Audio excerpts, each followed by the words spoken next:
तो martial master के पिछले एपिसोड में हमने देखा था कि क्विन चैन फॉर्मेशन ओन पाथवे टेक्निक का यूज करते हुए सुई के 5 एलिमेंट अनाइलेशन फॉर्मेशन से बाहर निकलने की कोशिश करता है। यह देखते ही सुई एक जाइंट पाइथन को समन करते हुए क्विन चैन को रोकने की कोशिश करता है, जिससे उस जगह पर एक बहुत बड़ा ब्लास्ट होता है। और अब जैसे ही उस जगह से धुआं हटता है, सुई देखता है कि क्विन चैन बिना किसी प्रॉब्लम के उस धुएं के बीच में खड़ा होता है। वहीं पर उसके अटैक से भी क्विन चैन की बॉडी के ऊपर कोई भी डैमेज नहीं हुआ होता है। यह देखते ही सुई गुस्से में सोल डिवावरिंग टेक्निक का यूज करते हुए क्विन चैन की बॉडी के ऊपर टेक ओवर करने की कोशिश करता है। और अब वह खुश होते हुए सोचने लगता है कि टाइनू आज से मेरा गुलाम बनकर रहेगा और अब यह मुझे चुपचाप यह भी बता देगा कि आखिर इसने रोयू और होंगचैंग को किस जगह पर छिपा कर रखा है। पर तभी वह देखता है कि क्विन चैन के ऊपर उसके इस अटैक का भी कोई भी असर नहीं होता है। यह देखते ही सुई के होश उड़ जाते हैं और अब वह बोलने लगता है, जरूर इस बच्चे के पास कोई सीक्रेट ट्रेजर है जिसका यूज करते हुए यह मेरे सभी अटैक्स को यहाँ पर ब्लॉक कर पा रहा है। तभी क्विन चैन अपनी फुल स्पीड में सीधा सुई के पास आ पहुंचता है और अब वह अपने एम्परर स्वॉर्ड से अटैक करते हुए सुई को दूर फेंक देता है। तभी सुई अपने पास से अपने डेमोनिक स्क्रोल को बाहर निकालते हुए उससे क्विन चैन के ऊपर अटैक करने की कोशिश करता है, पर क्विन चैन उसके अटैक को डॉज कर लेता है। दूसरी ओर जी फैमिली के सभी डिसाइपल्स डेमोनिक सोल्जर्स से फाइट कर रहे होते हैं। वहीं पर खड़ा जी फैमिली का ग्रेट एल्डर चुपचाप यह सब कुछ देख रहा होता है, जो देखकर सुई और भी ज्यादा इरिटेट हो जाता है और अब वह 5 एलिमेंट अनाइलेशन फॉर्मेशन की पावर को बढ़ाते हुए उस जगह पर कई सारे जाइंट पाइथन को समन करता है। और अब वह सभी पाइथन एक साथ क्विन चैन के ऊपर अटैक करने के लिए आगे बढ़ते हैं। तभी क्विन चैन अपने पावर सप्रेशन टेक्निक का यूज करते हुए उन सभी पाइथन को एक जगह पर फ्रीज कर देता है और अब वह एक एम्परर स्लैश टेक्निक का यूज करते हुए आधे से ज्यादा पाइथन्स को वहां पर डिस्ट्रॉय कर देता है। तभी एक पाइथन क्विन चैन के पीछे जा पहुंचता है और अब वह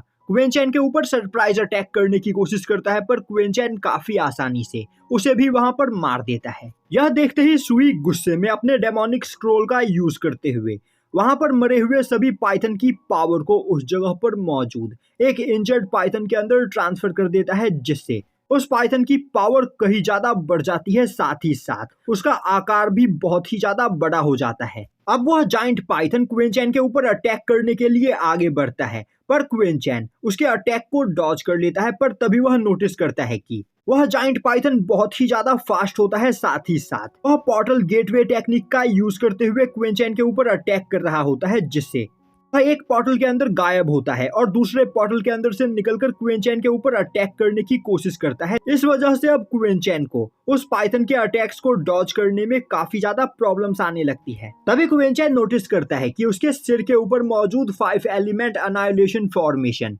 उस पाइथन के पोर्टल्स को कंट्रोल कर रहा होता है। और अब यह देखते ही वह अपनी फॉर्मेशन नॉलेज का यूज करते हुए यह कैलकुलेट करता है कि अगला पोर्टल किस जगह पर अपीयर होगा, जिसके बाद वह उसी जगह की ओर एक स्लैश अटैक करता है और तभी उसी जगह पर वह पोर्टल अपीयर होता है और उसके अंदर से निकलकर वह जाइंट पाइथन बाहर आता है, जिससे क्विन चैन का अटैक सीधा जाकर उस पाइथन से टकराता है। इससे उस पाइथन के सिर के ऊपर मौजूद एक सींग कटकर नीचे गिर जाता है और अब वह पाइथन वहां पर दर्द के मारे चिल्लाने लगता है। इस मौके का फायदा उठाते हुए क्विन चैन अपने एम्परर स्लैश से उसके ऊपर अटैक कर देता है और अब क्विन चैन का अटैक उस पाइथन को डिस्ट्रॉय करते हुए जाकर सीधा 5 एलिमेंट अनाइलेशन फॉर्मेशन से टकराता है, जिससे अब वह फॉर्मेशन भी वहां पर डिस्ट्रॉय हो जाता है। और अब उस फॉर्मेशन के डिस्ट्रॉय होते ही एक बहुत बड़ा ब्लास्ट होता है, जिस ब्लास्ट के प्रेशर से घायल होकर सुई भी दूर जाकर गिरता है। यह देखते ही क्विन चैन जी फैमिली के सभी डिसाइपल्स को वहां से अब भागने के लिए बोलता है। यह सुनते ही जी फैमिली के सभी डिसाइपल्स क्विन चैन का पीछा करते हुए उस जगह से भागने लगते हैं, जो देखकर सुई को और भी ज्यादा गुस्सा आता है और अब वह चिल्लाते हुए ग्रेट एल्डर से बोलता है, आखिर तुम खड़े खड़े मेरा चेहरा क्या देख रहे हो,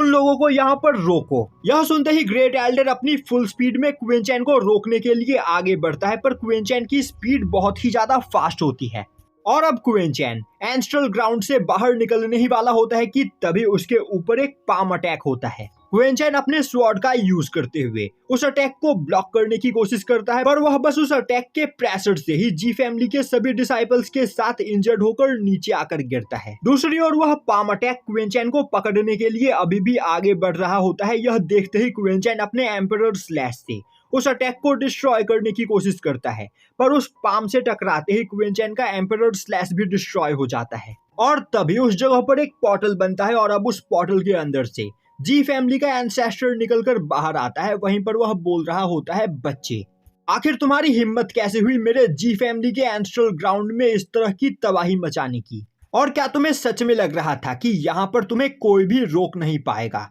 यह बोलते हुए जी फैमिली का एंसेस्टर अपनी पावर को रिलीज करता है, जो देखते ही क्विंचैन परेशान हो जाता है और सोचने लगता है यह तो जी फैमिली का एंसेस्टर जी वूफा है, आखिर इसे भी अभी ही यहाँ पर आना था। अगर मैंने जल्द ही यहाँ पर कुछ नहीं किया तो हम सभी लोगों का यहाँ पर मरना तय है। तभी जी वूफा बोलता है, आज तक की हिस्ट्री में तुम ही पहले एक इंसान हो जिसने मेरी जी फैमिली के एंसेस्ट्रल ग्राउंड में इतनी ज्यादा तबाही मचाया है, तो तुम्हें इसकी सजा जरूर मिलेगी। यह बोलते हुए जी वूफा अपने डेमोनिक पाम से क्विंचैन के ऊपर अटैक करता है। तभी क्विंचैन अपने एम्परर स्वॉर्ड का यूज करते हुए दोबारा से उस अटैक को ब्लॉक करने की कोशिश करने लगता है। दूसरी ओर उस अटैक के बस प्रेशर से ही जी फैमिली के सभी डिसाइपल्स इंजर्ड होकर दूर उड़ जाते हैं। वहीं पर क्विंचैन अपनी पूरी पावर का यूज करते हुए उस अटैक को ब्लॉक करने की कोशिश कर रहा होता है। यह देखकर ग्रेट एल्डर काफी ज्यादा कंफ्यूज हो जाता है और सोचने लगता है आखिर यह टाइनू कितना ज्यादा पावरफुल है, यह यहाँ पर एंसेस्टर के भी अटैक को इतनी देर से ब्लॉक कर पा रहा है,